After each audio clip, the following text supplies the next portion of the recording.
दोस्तों इस वीडियो में हम कक्षा 10 विज्ञान के न्यूमेरिकल्स करेंगे। तो आपके पास दो चैप्टर्स हैं जिसमें न्यूमेरिकल्स होते हैं, एक है विद्युत और दूसरा प्रकाश।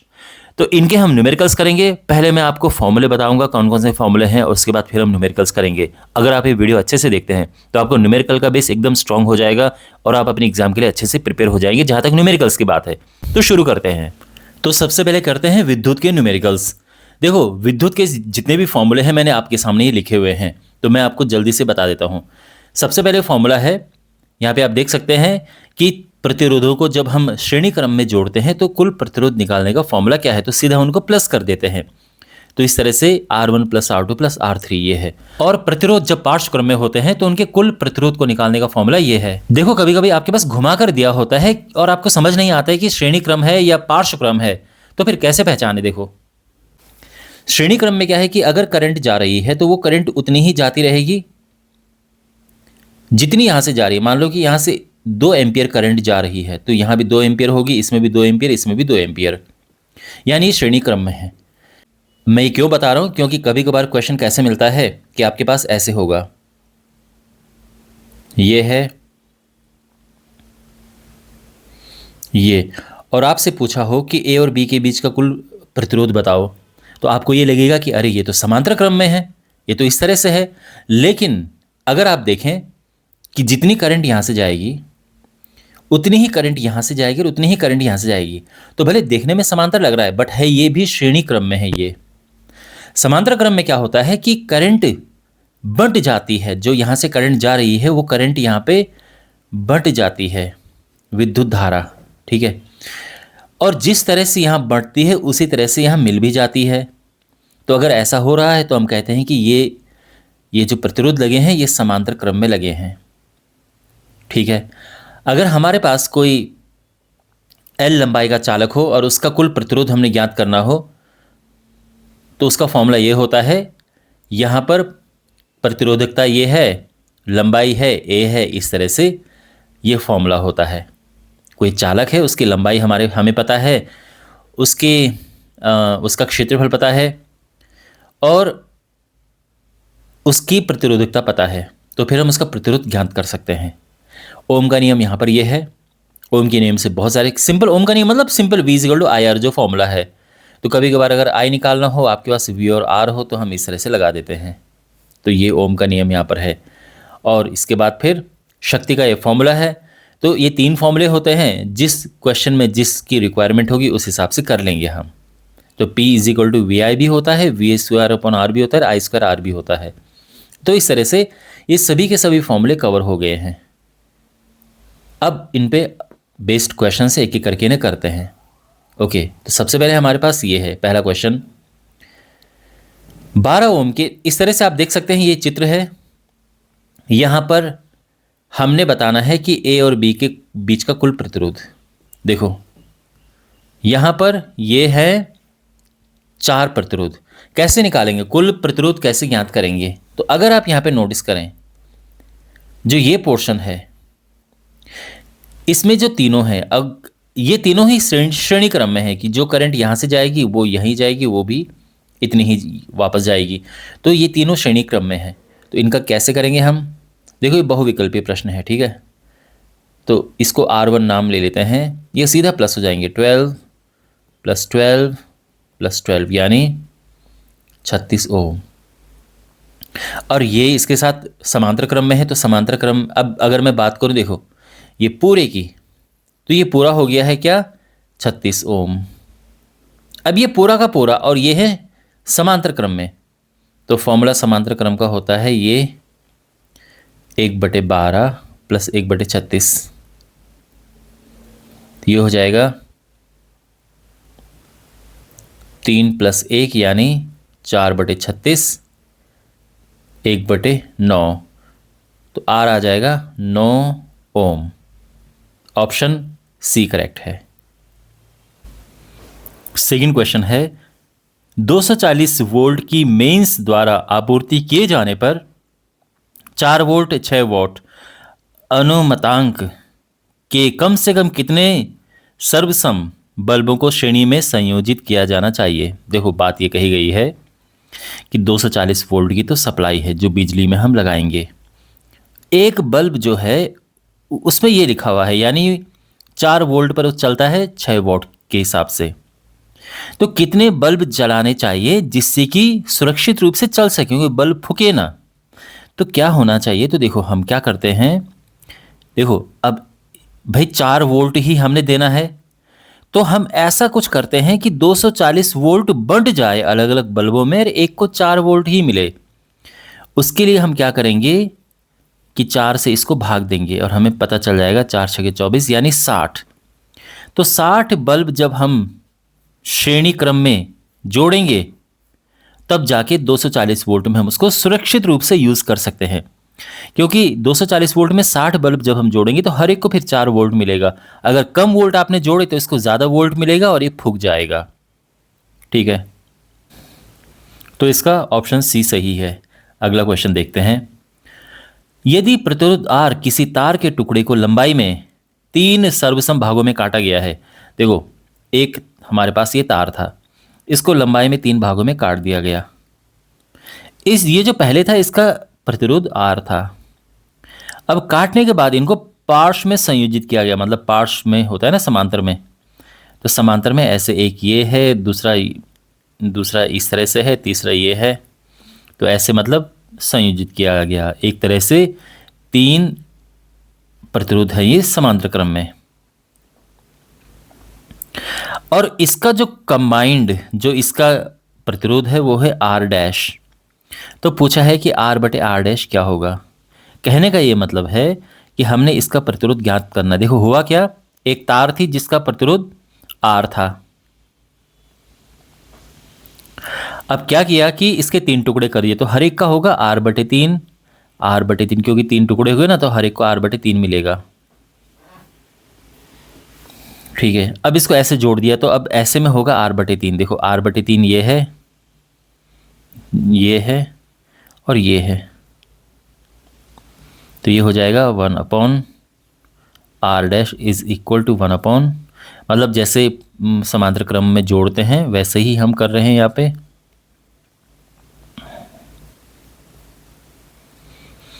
अब देखो ये 3 जाएगा ऊपर, तो 3 बटे R, और ऐसा 3 बार हो रहा है तो 9 बटे R हो जाएगा ये। यानी अगर मैं बात करूं, देखो ये R अगर यहाँ से ऊपर जाएगा तो ये R बटे R डैश हो जाएगा 9। समझे यहाँ पे? देखो मैं क्या कहना चाह रहा हूं कि अगर हम यहाँ पे इसको यहाँ पे लिखें 1 अपॉन, और जो ये है इसको ये लिखें 9 अपॉन R। अब इस R को लेके जाओ ऊपर, तो ये होगा R upon R dash is equal to 9। अब समझ आया? तो हमारा ऑप्शन डी करेक्ट है। नेक्स्ट, किसी विद्युत बल्ब का उस पर ये रेटिंग है, ठीक है, विद्युत बल्ब जो है उस पर ये प्रिंट हो रखा है 220 वोल्ट की शक्ति आपूर्ति द्वारा प्रचालित किए जाने पर चमकते समय इसका प्रतिरोध क्या होगा। तो हमारे पास V है 220 वोल्ट। वैसे इस बात का ध्यान रखना कि बल्ब पे जो प्रिंट हो हम उसके हिसाब से ही प्रतिरोध निकालते हैं। अब चाहे आप 220 से जोड़ो, इसको 440 से जोड़ो, कितने से भी जोड़ो, बल्ब में जो प्रिंट है उससे प्रतिरोध सीधा निकल जाता है। तो V ये है और वॉट ये होता है पावर, ये है। अब फॉर्मूला है V इज इक्वल टू, देखो अगर मैं बात करूं, हमने यहाँ पे R निकालना है, किस फॉर्मूले में तीनों हैं, तो ये है P is equal to V square upon R, है ना, बताया था पीछे फॉर्मूला। तो R क्या होगा, V स्क्वायर अपॉन P, यानी 220 का स्क्वायर अपॉन 11, तो ये हो जाएगा 220 गुणा 220 बटे 11, 11 दूनी 22, तो ये हुआ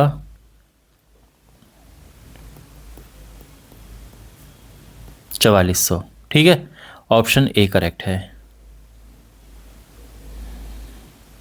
अब ये क्वेश्चन है, अब हमारे पास ये क्वेश्चन है यहाँ पर ये परिपथ दिया है, हमने याद करना है इसका कुल प्रतिरोध क्या है, कुल ली गई धारा हमने बतानी है, और फिर ये बताना है कि 10 ओम और 15 ओम यानी इसमें पार्श्वक्रम संयोजन के सिरों पर विभवांतर क्या है, इनका विभवांतर हमने बताना है। चलो ठीक है, पहला काम तो ये हम कि कुल प्रतिरोध हमने याद करना है, कुल रेजिस्टेंस।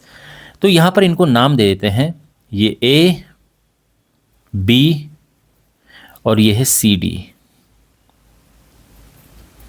तो ए और बी का कुल प्रतिरोध कैसे निकलेगा, देखो फॉर्मूला आप अगर देखें तो ए और बी यहाँ पर ये हैं समांतर क्रम में, पार्श्व क्रम हम जिसे कहते हैं।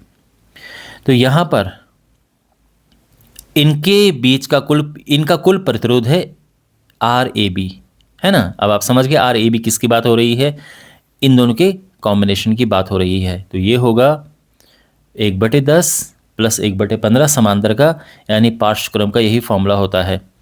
एलसीएम लिया 30, 3 प्लस 2 ये हुआ 5/30, 1/6। तो आर ए बी हो जाएगा 6 ओम। अब ऐसे ही हम सी और डी के बीच निकालेंगे, तो ये होगा 1/RCD, ये भी पार्श्व क्रम में है, आप देख सकते हैं 1/60 प्लस 1/40, इनका एलसीएम 120 आएगा। तो ये आएगा 6 दूने 12, 4 तियां 12, 5/120, 24, 1/24 आएगा ये, ठीक है।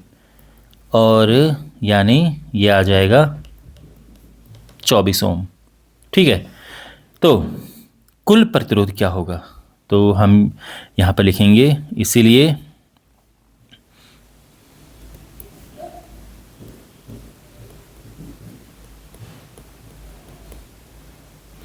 कुल प्रतिरोध बराबर, इनको प्लस कर देंगे, आर ए बी और R C D. A B है 6 ओम और सी डी है 24 ओम, तो ये आ जाएगा 30 ओम, ठीक है ना। देखो मैं क्यों प्लस कर रहा हूँ उन्हें, क्योंकि अगर मैं आर ए बी की बात करूँ ये, और आर सी डी की बात करूँ ये, तो ये आपस में ये श्रेणी क्रम में है, क्योंकि करंट यहाँ से जा रही है, यहाँ से आ रही है, तो आपस में श्रेणी क्रम में, इसीलिए सीधे प्लस हो गए। तो ये तो हो गया। अब देखो दूसरा वाला ख,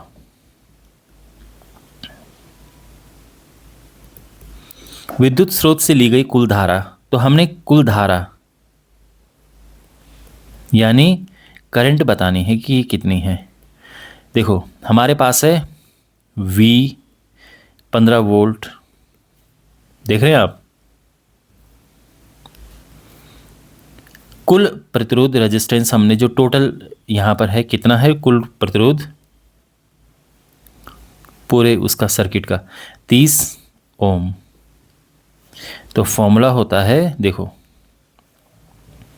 V is equal to I R, तो यहाँ से I निकल जाएगा V/R।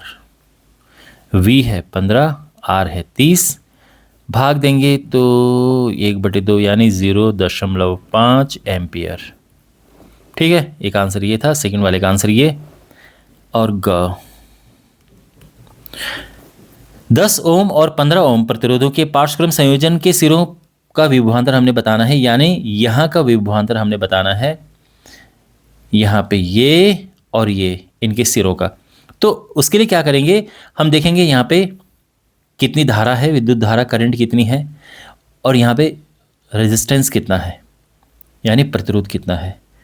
तो यहाँ पर अगर हम देखें तो जो करंट है ये तो वही है 0.5 एम्पियर, क्योंकि करंट तो यहाँ से वही जा रही है ना जो हमने निकाली, बैटरी से जो जा रही है इसमें वही जा रही है। अगर आप देखें तो ये तो 0.5 हो गया। अब ये ए बी का कुल प्रतिरोध क्या है, ए बी का कुल प्रतिरोध क्या है, ये हमने निकाला था ना 6 ओम, ये तो हमने निकालना है V क्या है ए बी में। तो ये हो जाएगा, V होता है I इंटू आर, तो ये फॉर्मूला लगा देंगे 0.5 गुणा 6 यानी 6×5 = 30, यह हटा दो वोल्ट। ये आंसर है। देखो मैं आपको फिर बताता हूँ यहाँ पे एक चीज़। अगर देखो जैसे यहाँ पे पूछा था ए और बी के सिरों का विभवांतर निकालो, तो हमको क्या चाहिए कि जो धारा यहाँ से जा रही है वो पता होनी चाहिए और कुल प्रतिरोध पता होना चाहिए, और फिर simply V is equal to I R फॉर्मूले से हम कर देंगे। तो ऐसा हमने किया, ठीक है ना। बाय द वे एक और बात है, अगर क्वेश्चन में केवल 10 ओम पूछा जाता, देखो मैं यहाँ पे ये बताना चाह रहा हूँ कि अगर मान लो कि आपके पास क्वेश्चन आता केवल 15 में कितना विभवांतर होगा, 15 केवल 15 ओम वाले में पूछा होता तो भी हम यही करते, ए और बी के बीच का निकाल देते। केवल 10 वाले में पूछा होता तो भी यही करते, और पूरे में पूछा है तो भी हमने यही किया, क्योंकि पार्श्व क्रम में विभवांतर एक जैसा होता है। तो जो 10 का होगा वही 15 का होगा और वही पूरे का होगा, ठीक है। खैर ये हो चुका है इस तरह से सिंपल, आई होप आपको समझ आया होगा। अब ये प्रश्न है, प्रतिरोध R के किसी तार को 3 बराबर भागों में काटा गया है। यदि 3 भागों को पार्श्व क्रम में संयोजित किया जाता है तो इस संयोजन का कुल प्रतिरोध परिकलित कीजिए। ये क्वेश्चन हम ये कर चुके हैं यहाँ पे। तो पीछे क्वेश्चन आया था ये, इसमें हमने ऐसे निकाला, आपको अगर ध्यान होगा तो ये बिल्कुल सेम ही है। उन्होंने बस ये पूछा है कि आप इसमें R डैश निकालो, तो R डैश क्या होगा, देखो सेम क्वेश्चन है जैसे ये है, बस हमने यहाँ पर R डैश निकालना है, ये निकालना है नया प्रतिरोध। तो नया प्रतिरोध के लिए क्या करेंगे, इसको पलट देंगे, है ना, क्योंकि हमारे पास क्या है, ये देखो ना 1/R हमारे पास ये है ना, तो R करेंगे तो क्या होगा, पलट जाएगा ये, तो R/9 आ जाएगा। ये हमारा आंसर है, समझे आप। ओके, तो ये भी हो गया। अब ये क्वेश्चन है, किसी विद्युत केतली का अनुमतांक, मतलब उसमें ये लिखा हुआ है केतली में, क्या इस केतली का उपयोग विद्युत परिपथ में किया जा सकता है जिसमें धारा अनुमतांक इस ये फ्यूज से संयोजित है। मतलब एक फ्यूज है जिसमें ये लिखा हुआ है, इसका मतलब ये है कि 3 एम्पियर से ज़्यादा की अगर उसमें धारा, उसमें करंट गई तो फ्यूज फूक जाएगा। तो हम क्या करेंगे, हम ये निकालेंगे कि जब इस केतली को हम यूज़ करेंगे तो ये परिपथ से, सर्किट से कितना करंट लेगा। अगर उसने इससे ज़्यादा करंट लिया तो ये फ्यूज़ उड़ जाएगा, समझ गए आप। तो यहाँ पर देखो हमारे पास P क्या है, 750 वॉट, वोल्टेज क्या है 220 वोल्ट, हमने I निकालना है, और I अगर इससे ज़्यादा हुआ 3 एम्पियर से ज़्यादा तो फिर यूज़ नहीं कर सकते हैं, ठीक है। तो चलो देखते हैं, फॉर्मूला होता है P is equal to V I, तो I हो जाएगा P/V, वैल्यूज़ पुट करेंगे, P है 750 और V है 220, 0 से 0 कटा, 22 से भाग देंगे, 22 या 66, 3.4 एम्पियर आ गया है। तो 3.4 एम्पियर किससे बड़ा है, ये 3 एम्पियर से बड़ा है। तो यानी क्योंकि विद्युत जो केतली है ये परिपथ से 3 एम्पियर से यानी फ्यूज से ज़्यादा धारा ले रही है, इसलिए हम इसको यूज़ नहीं कर सकते हैं, इसका प्रयोग नहीं कर सकते हैं। तो इस तरह से हम अपना आंसर लिखेंगे कि केतली परिपथ से फ्यूज का जो धारा अनुपातांक है उससे अधिक धारा ले रही है, इसीलिए केतली को परिपथ में उपयोग नहीं कर सकते हैं, नहीं किया जा सकता है। समझ गए ना, सिंपल सी बात यह है कि फ्यूज में जो धारा होती है, जो करंट होता है उसमें लिखा हुआ, उससे ज़्यादा अगर उसमें करंट गई तो फ्यूज उड़ जाएगा, फूक जाएगा। अब क्योंकि केतली जो धारा ले रही है वो फ्यूज की धारा से ज़्यादा है, तो जैसे हमने केतली को ऑन किया तो इसमें इससे ज़्यादा धारा बहेगी और इस वजह से ये फ्यूज उड़ जाएगा, गल जाएगा। समझ गए। अब यह है 3 प्रतिरोध को श्रेणी क्रम और पार्श्व क्रम में संयोजित किया जाता है। प्रतिरोधकों की इस व्यवस्था को आरेखित कीजिए और तुल्य प्रतिरोध ज्ञात कीजिए। देखो पहले तो श्रेणी क्रम में देखते हैं। श्रेणी क्रम में हम क्या करते हैं, 3 प्रतिरोधों को, एक ये है, ये है,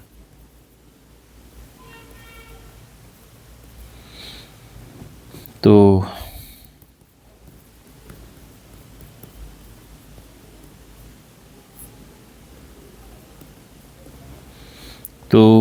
कुल प्रतिरोध होगा R बराबर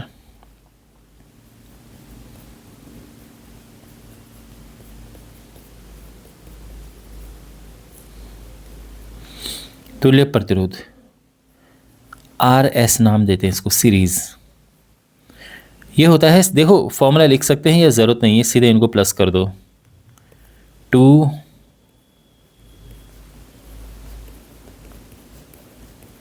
तो ये हो जाएगा 11 ओम। ठीक है, अब समांतर क्रम में पार्श्व क्रम जिसको कहते हैं,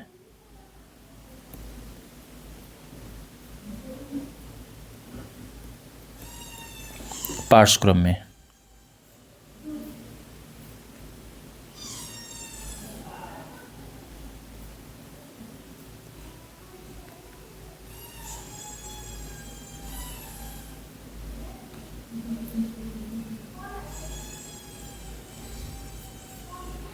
पार्श्व क्रम में 2, 3, 5 ओम 6 ओम संयोजित किए गए हैं।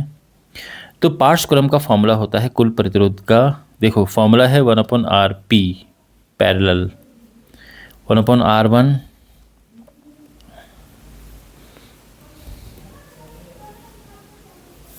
ओके, यानी 1/2 प्लस 1/3 प्लस 1/6, इनको जोड़ेंगे 3 + 2 + 1 और ये होगा 6/6, 6 से 6 कटा 1। और अगर हम RP निकालेंगे ये पलट जाएगा यहाँ से, तो 1 को पलटेंगे तो 1 ही आएगा और ये हमारा आंसर आ चुका है। ठीक, तो इस तरह से इस क्वेश्चन को करेंगे। आई होप आपको समझ आया होगा। क्वेश्चन नंबर 9 है, हमारे पास 3 प्रतिरोध हैं, 2, 3 और 6 ओम के। इनको हमने इस प्रकार व्यवस्थित करना है कि जो संयोजन हो उसका तुल्य प्रतिरोध 1 ओम हो और 4 ओम हो। तो किस तरह से हम उन्हें लगाएंगे? देखो कहने का ये मतलब है कि हमारे पास 3 प्रतिरोध हैं, तो अलग अलग, देखो आप जानते हैं कि 3 प्रतिरोधों को हम किस किस तरह से जोड़ सकते हैं। एक ये है श्रेणी क्रम में, तीनों ही श्रेणी क्रम में हैं। दूसरा ये है कि तीनों ही समांतर क्रम में हैं, जिसको पार्श्व क्रम भी कहते हैं।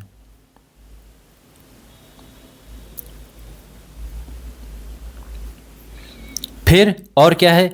और यह है कि पहले 2 ऐसे हैं,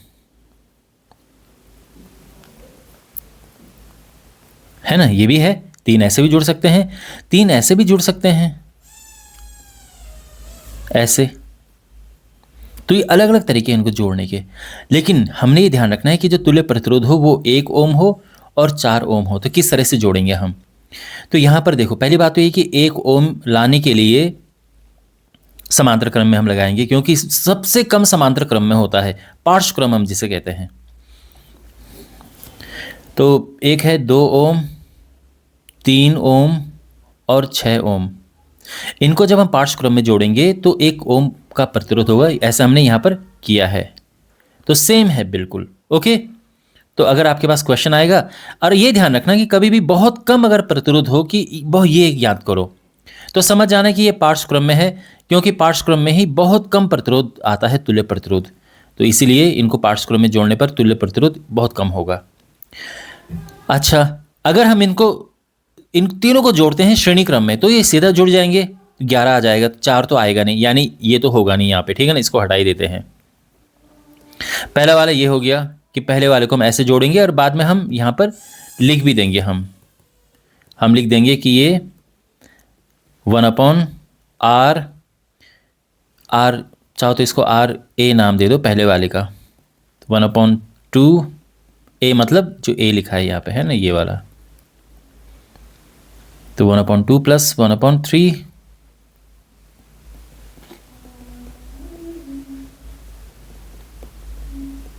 तो ये हुआ 6/6, 1 ये हो गया।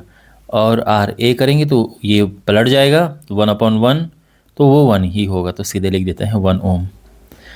तो पहला तो इस तरह से हम इसको संयोजित कर सकते हैं। दूसरा कैसे संयोजित करें? तो यहाँ पे आप ट्राई करके देख सकते हो कि किस तरह से 4 बनेगा, या आप भी देख सकते हो। तो यहाँ पर अगर हम यहाँ पर लगाएं 2 ओम का ये लगाएं, 3 ओम का ये और 6 ओम का ये, तो यहाँ पे 4 ओम आ जाएगा।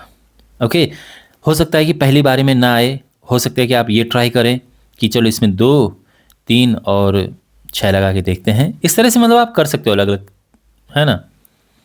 खैर, अगर हम ऐसा लगाते हैं तो पहले तो इनका निकालो, इन दोनों का। ये हो जाएगा 1/r1, क्योंकि पार्श्व क्रम में है तो 1/r3 + 1/6 ये करना पड़ेगा। 2 + 1 यानी 3/6, तो ये हो जाएगा 1/2। तो R1 आ जाएगा 2 ओम, यानी इन दोनों का कंबाइंड क्या आ गया, 2 ओम। और अब आप सोचो कि इनका जो कंबाइंड है, मिलाकर है, वो है 2 ओम, और इसके साथ तो ये श्रेणी क्रम में है तो ये सीधा प्लस हो जाएगा। तो इसीलिए RB जो होगा, यानी कुल मिलाकर, तो 2 ओम तो ये वाला है जो ये था, और 2 ये है, सीधा प्लस हो जाएगा, यानी 4 ओम। और ये हमारा आंसर है। आंसर तो खैर ये है कि हमने ये यहाँ पर ये बनाना है, अरेंजमेंट मेन ये है। ठीक है, अगला क्वेश्चन, क्वेश्चन नंबर 10।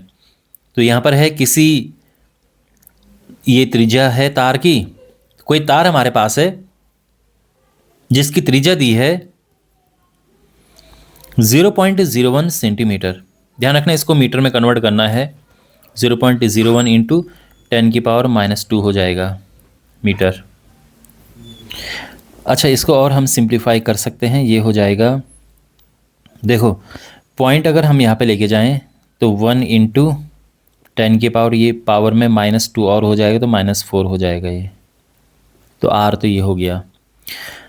इसमें प्रतिरोध दिया है 7 ओम, ठीक है। और प्रतिरोधकता जिसका सिंबल रो होता है, ये है 44 गुणा 10⁻⁻6। लंबाई ज्ञात करनी है हमने, तो फॉर्मूला होता है R = ρl/A। तो फिर L हो जाएगा RA/ρ, ठीक है। मुझे फॉर्मूला कैसे याद रहता है, मैं याद रखता हूँ रॉयल है ना, रॉयल। तो उस तरह से मुझे रॉयल याद रहता है, बचपन में ऐसे ट्रिक थी, मतलब मेरे याद करने की है। R ये है 7। अब देखो A जो है, A, अब एरिया तो है नहीं हमारे पास, तो हम क्या कर सकते हैं, एरिया की जगह पे लिख सकते हैं πr²। तो R है 7 पाई 22/7, और जो ये R है ये है 10⁻⁻4, और ये स्क्वायर है तो यहाँ पे ये हो जाएगा, अपॉन रो है 44 इंटू 10⁻⁻6।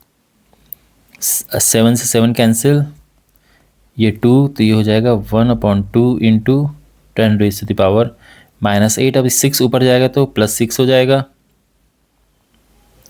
तो ये हो जाएगा, देखो 0.5 इंटू 10⁻⁻2 मीटर। अब इसके आगे हम दो तरह से इसको लिख सकते हैं, या तो हम ये हटा ही दें और ये हो जाएगा क्या, सेंटीमीटर, क्योंकि आपको पता है ना मीटर को सेंटीमीटर में कन्वर्ट, जैसे हमने यहाँ पे किया था, सेंटीमीटर को मीटर में कन्वर्ट किया था तो हमने ये लगाया था। तो यहाँ पर अगर हम हटा दें उसे तो ये सेंटीमीटर बन जाएगा, है ना। और या तो आप इसको साइंटिफिक नोटेशन में लिख दो कि 5, ये पॉइंट यहाँ पे जाएगा तो ये -3 हो जाएगा। आप ऐसे भी लिख सकते हैं, ठीक है, दोनों सही हैं। ये शायद बेटर है क्योंकि क्वेश्चन भी इसी फॉर्म में है, बाकी दोनों सही हैं।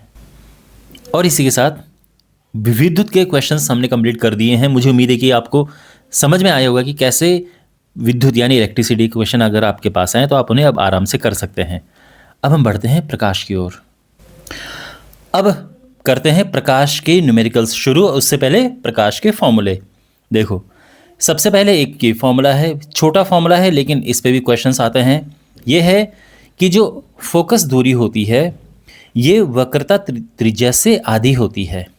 ओके, फोकस दूरी वक्रता त्रिज्या की आधी होती है।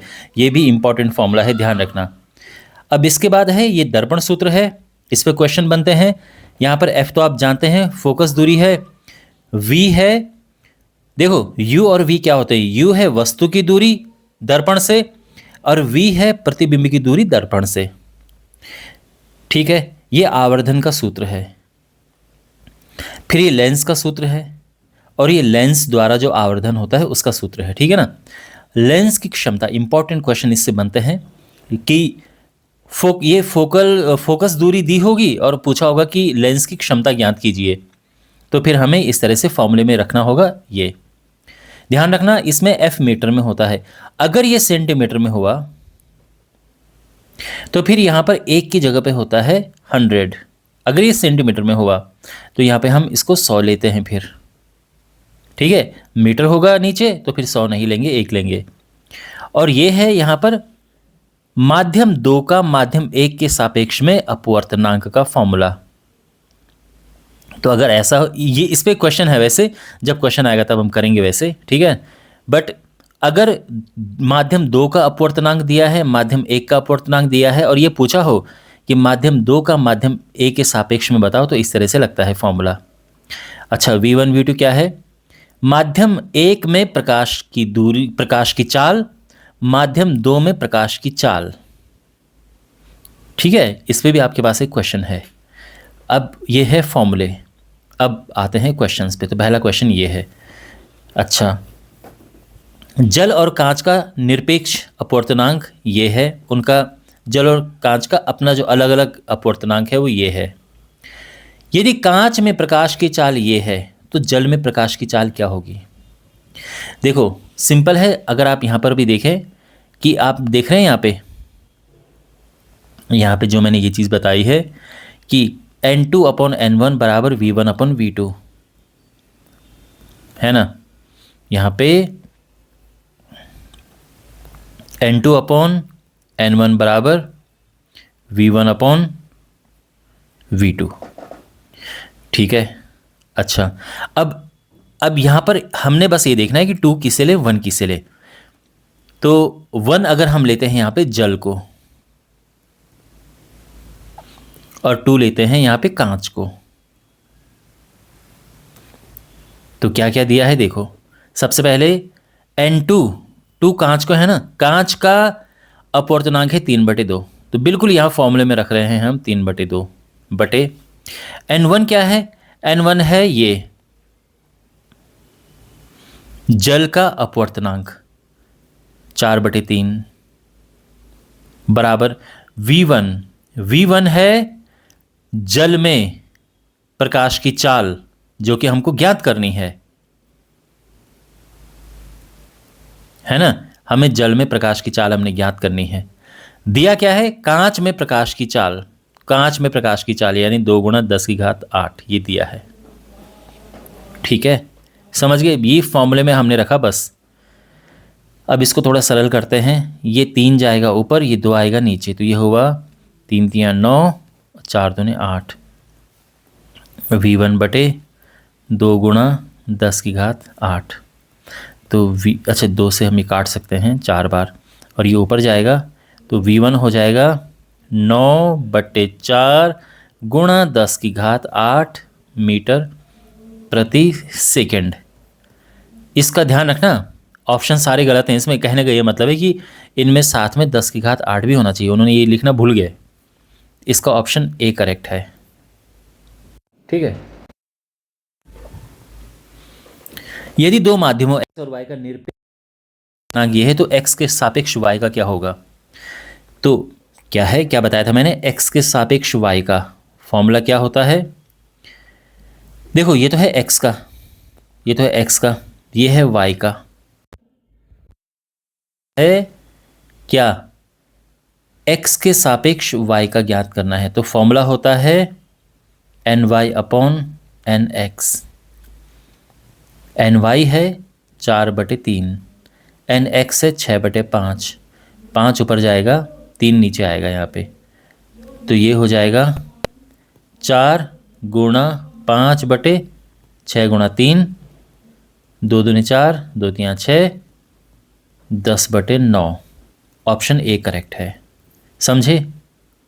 तो यहाँ पर यही फॉर्मूला है जो यहाँ पर मैंने आपको लिखवाया था फॉर्मूला, यही फॉर्मूला यूज़ हुआ है ना, ये वाला फॉर्मूला। ओके, अब है अगला प्रश्न। यदि कोई बिंब किसी अवतल दर्पण के ध्रुव से 30 सेंटीमीटर दूरी पर स्थित है और इसका वास्तविक और उल्टा प्रतिबिंब 60 सेंटीमीटर दूरी पर बनता है, तो फोकस दूरी क्या होगी? सिंपल क्वेश्चन है ये। अवतल दर्पण है, उसमें वस्तु की दूरी दी है 30 सेंटीमीटर और उसके प्रतिबिंब, देखो वस्तु की दूरी को u लिखते हैं और प्रतिबिंब की दूरी को v लिखते हैं, लेकिन ध्यान रखना u माइनस में होता है। दर्पण के सामने वाली जो दूरियां होती है ना, ये दर्पण है, इसके सामने वाली जो भी दूरी होती है इन सबको माइनस में लेते हैं। तो यहाँ पर लिखा है कि जो प्रतिबिंब है वो भी दर्पण के सामने बनता है, तो ये भी माइनस में आएगा। हमने फोकस दूरी ज्ञात करनी है, तो फॉर्मूला क्या होता है? तो याद है आपको फॉर्मूला क्या बताया था मैंने? दर्पण सूत्र। दर्पण सूत्र यहाँ पर लगेगा 1/f इज इक्वल टू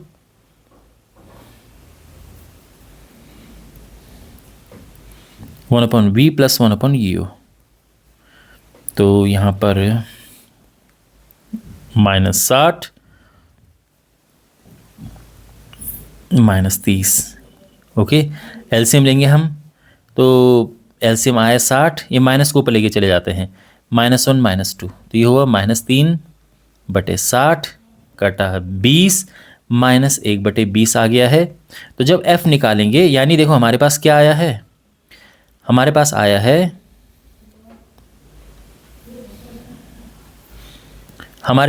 है 1/f इज इक्वल टू -1/20। तो जब इसको पलटेंगे तो ये भी पलट जाएगा, जब इसको पलटेंगे तो f हो जाएगा -20 सेंटीमीटर, और ऑप्शन बी करेक्ट है। ठीक है, वैसे भी ध्यान रखना जब अवतल दर्पण होगा तो इसकी फोकस दूरी में माइनस आपको दिखेगा, उत्तल दर्पण अगर है तो उसमें प्लस दिखेगा आपको।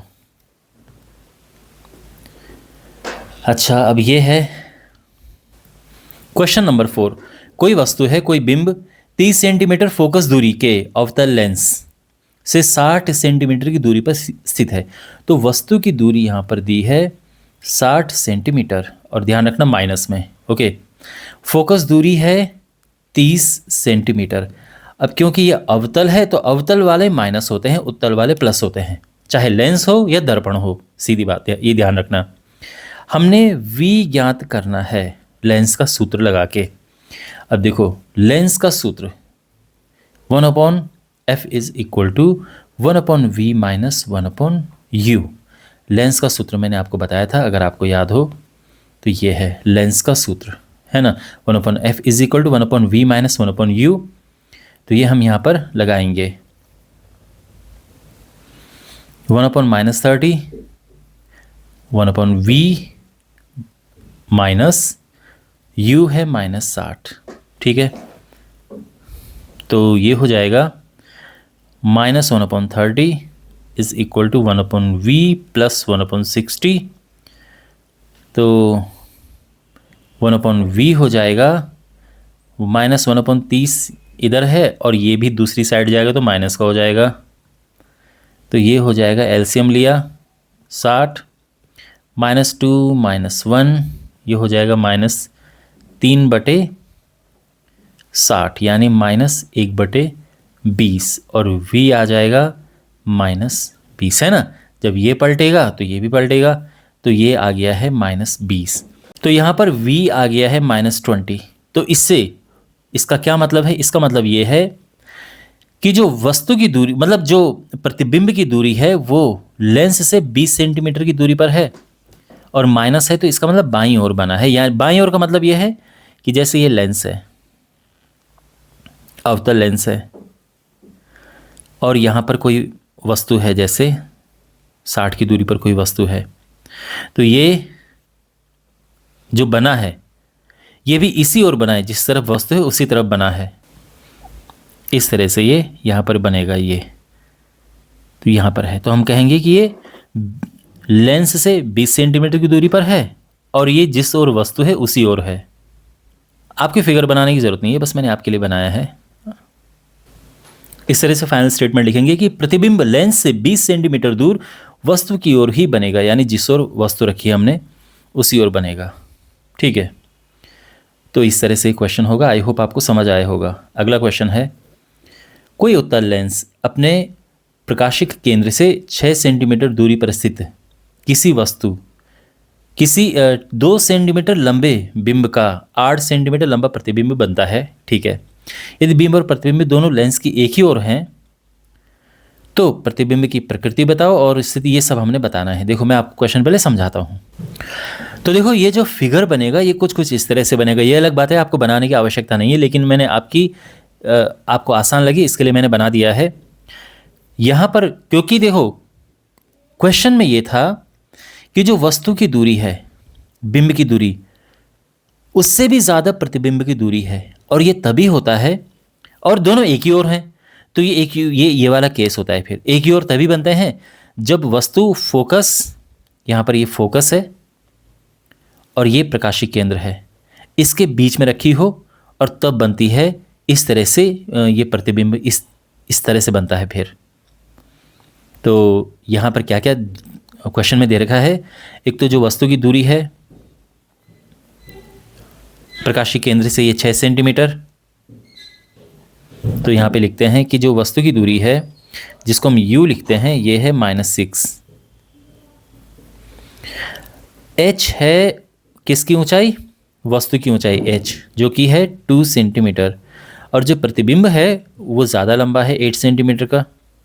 हमने याद करना है कि प्रतिबिंब की प्रकृति क्या है, और प्रकृति है ना, प्रकृति का मतलब है कि कहाँ बना है, छोटा है या बड़ा बना है, सीधा है या उल्टा बना है, ये सब आता है प्रकृति में। तो ये तो हम देख सकते हैं, लेकिन देखने से नहीं। अगर आपके पास चित्र नहीं है तो फिर देखोगे कैसे, तो मैं आपको बता दूंगा। ठीक है, कि अगर आपके पास, क्योंकि चित्र देखने से तो आप बता सकते हैं कि ये प्रतिबिंब है जो बना हुआ है, ये एक आभासी प्रतिबिंब है, और ये वस्तु से बड़ा है, और हम क्या कह सकते हैं, और ये सीधा प्रतिबिंब है। सीधा है ना, उल्टा नहीं है ये। खैर, पर लेकिन बिना देखे कैसे बताते हैं वो मैं आपको बताऊंगा। इसके अलावा स्थिति और लेंस की फोकस से दूरी ज्ञात करनी, फोकस दूरी हमने ज्ञात करनी है। चलिए, तो सबसे पहले यहाँ पे इसकी मदद से m ज्ञात करते हैं।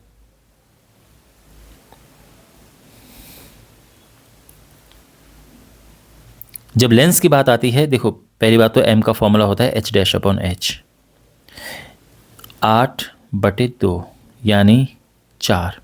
m 4 है। m जब 1 से बड़ा होता है तो यानी वस्तु से बड़ा हो गया हो, तो ये प्रतिबिंब की प्रकृति हम क्या लिखेंगे। तो सबसे पहले तो ये है वस्तु से बड़ा, वस्तु से बड़ा। ठीक है, इसके बाद आभासी प्रतिबिंब है, और दूसरा, और फिर ये सीधा है। तो देखो आभासी प्रतिबिंब इसी वजह से है क्योंकि ये जो प्रतिबिंब है ये वस्तु की सेम तरफ बना है। देखो दर्पण में, और दर्पण चाहे ऐसे हो चाहे दर्पण ऐसे वाला हो, उत्तल या अवतल कोई भी दर्पण हो, और लेंस चाहे लेंस अवतल लेंस हो और चाहे उत्तल लेंस हो। दर्पण का सीन यह है कि दर्पण में जब बाईं ओर बनता है तो बाईं ओर जो प्रतिबिंब, यानी इस तरफ जो प्रतिबिंब बनता है दर्पण में, ये होता है वास्तविक प्रतिबिंब, और दूसरी ओर होता है आभासी प्रतिबिंब। कोई भी, दोनों में से कोई भी दर्पण हो। इसके केस में भी यही है कि बाईं ओर जो बनेगा वो बनेगा वास्तविक प्रतिबिंब, और दाईं ओर बनेगा आभासी। जब बात आती है लेंस की तो उल्टा हो जाता है। लेंस की अगर बाईं ओर कोई प्रतिबिंब बनता है तो ये बनता है आभासी प्रतिबिंब, चाहे किसी भी प्रकार का लेंस हो। तो बाईं ओर होता है आभासी और दाईं ओर होता है वास्तविक प्रतिबिंब। ठीक है, तो अगर कोई प्रतिबिंब बाईं ओर बन रहा है, इसमें बाईं ओर बन रहा है, तो ये आभासी प्रतिबिंब बन रहा है। तो यहां पर इसलिए आभासी है ये, और सीधा है। ध्यान रखना m जो है, अगर m प्लस में आता है तो यानी वो सीधा है। ठीक है, और बाकी देखो ये फिगर अगर आपको याद है ना तो फिर तो चीज़ें बहुत ही आसान हो जाती हैं, और ये फिगर ऐसे याद होना चाहिए कि अगर ये एक ही ओर बन रहे हैं, प्रतिबिंब वस्तु से बड़ा है, तो कैसे बन रहा होगा। तो ये फिगर आपको आइडिया होना चाहिए कि इस तरह से बनता है। वस्तु को फोकस और लेंस के बीच में हम रखते हैं, तब जाके वो आवर्धित दिखता है, बड़ा दिखता है। ठीक है, अच्छा ये तो हो गया। अब इसके बाद प्रतिबिंब की स्थिति, सेकंड पार्ट, यानी हमने V निकालना है अभी। तो V का फॉर्मूला है, M से ही निकल जाएगा। M का जो फॉर्मूला है ये है ना, H dash upon H is equal to V upon U। तो H डैश यहाँ पर 8 अपॉन 2, V हमने ज्ञात करना है, U हमारे पास है -6। 4 क्रॉस मल्टीप्लाई किया तो V आ गया -24 सेंटीमीटर। तो इसका मतलब ये है कि जो प्रतिबिंब बन रहा है ये लेंस से 24 सेंटीमीटर की दूरी पर बन रहा है। बाय द वे, मैं अगर इस फॉर्मूले की बात करूँ, ये फॉर्मूला भी मैंने आपको यहाँ पर समझाया था, इफ़ यू रिमेंबर, यहाँ पर ये, ठीक है, लेंस फॉर्मूले में यहाँ पर ये। अब इसके बाद हमने लेंस की फोकस दूरी ज्ञात करनी है। तो अब हम फॉर्मूला लगाएंगे, जो लेंस का फॉर्मूला होता है 1/f is equal to 1/v minus 1/u। तो यहाँ पे ये आ जाएगा 1/f is equal to 1/v क्या है, -24, u है -6, सब यहाँ पे चीज़ें हैं, आप देख सकते हैं। अब इसको हम थोड़ा सरल करेंगे तो ये हो जाएगा -1/24 प्लस 1/6, एलसीएम लेंगे 24 आएगा, -1, 6 चौके 24, और ये आ जाएगा 3/24, 8। तो जो फोकस दूरी है, देखो अब ये पलट जाएगा यहाँ से, और ये यहाँ से भी पलट जाएगा, 8 सेंटीमीटर। तो ये हमारा ये फोकस दूरी आ चुकी है। क्वेश्चन नंबर 6, यहाँ पर किसी लेंस के लिए आवर्धन m ये है, नई कार्तीय चिन्ह परिपाटी का उपयोग करते हुए और यह मानते हुए कि कोई बिंब इस लेंस के प्रकाशीय केंद्र से 20 सेंटीमीटर की दूरी पर है, निम्नलिखित का उल्लेख कीजिए। तो देखो यहाँ पर क्या क्या दिया है, एक तो m दिया है -2, प्रकार और वस्तु की दूरी दी है -20। अब हमने बनने वाले प्रतिबिंब की प्रकृति ज्ञात करनी है। देखो प्रतिबिंब की प्रकृति हम यहाँ से ज्ञात कर सकते हैं m से। कैसे, m है माइनस, तो जब भी माइनस हो तो ये समझ जाना कि ये उल्टा बना है, उल्टा है। जब ये प्लस होता है तो यानी यानी प्रतिबिंब सीधा है। तो यहाँ पर प्रतिबिंब की प्रकृति, तो प्रतिबिंब की प्रकृति है, एक तो उल्टा प्रतिबिंब है, उल्टा। दूसरा वस्तु से बड़ा है, क्योंकि 2 है। अगर 1 होता, चाहे प्लस या माइनस, तो वस्तु के बराबर होता। अगर 0 कुछ होता तो यानी ये छोटा होता वस्तु से, तो ये वस्तु से बड़ा है, जिसको हम आवर्धित भी कहते हैं। और उल्टा प्रतिबिंब हमेशा बनता है वास्तविक, ये तो सिंपल रूल है। उल्टा प्रतिबिंब वास्तविक बनता है और सीधा प्रतिबिंब आभासी बनता है, ये सिंपल रूल है। ठीक है, तो ये बात ध्यान में रखना। मैं फिर से बता रहा हूँ, उल्टा प्रतिबिंब इसका हमेशा वास्तविक होगा और सीधा प्रतिबिंब आभासी होगा।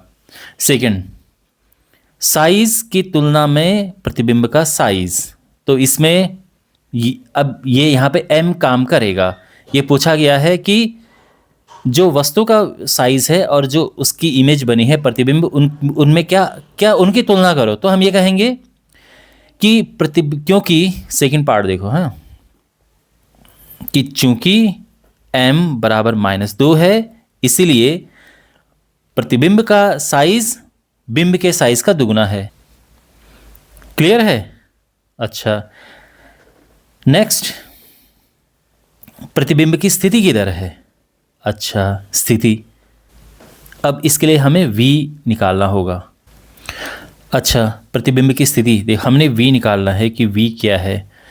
तो फॉर्मूला होता है m इज इक्वल टू, अब ये देखो, ये लेंस है या दर्पण है, इस पर डिपेंड करता है, क्योंकि दर्पण में होता है -v/u, लेंस में होता है v/u। ये लेंस है इसलिए होगा सिंपली v/u। अब यहाँ पे हम रखेंगे मान ये -2 है m, v हमने निकालना है, u है -20, क्रॉस मल्टीप्लाई करेंगे v आएगा 40 सेंटीमीटर। ठीक है। फोर्थ पार्ट है प्रतिबिंब की ऊंचाई का चिन्ह। तो हमने देखो, पहली बात तो यह है कि यह है उल्टा, उल्टा है तो इसीलिए हम ये कहेंगे कि ऊंचाई का चिन्ह होगा माइनस में, क्योंकि जो उल्टे होते हैं उसमें माइनस आता है। तो इसका आंसर है माइनस। प्रतिबिंब की ऊंचाई का चिन्ह माइनस, ऋणात्मक। ठीक है, ओके। तो और ये मुझे कैसे पता चला? क्योंकि प्रतिबिंब उल्टा बना है, उल्टा बना है यानी माइनस माइनस होता है। जो सीधे बनते हैं उसमें हम प्लस लेते हैं, फिर धनात्मक। अब ये 7th क्वेश्चन है, लेंस की क्षमता, लेंस की क्षमता है -2.5D। लेंस का नाम लिखिए, लेंस का ना ये है, देखो माइनस है ना, तो माइनस वाले होते हैं अवतल लेंस, यह अवतल लेंस है। अवतल लेंस, ठीक है।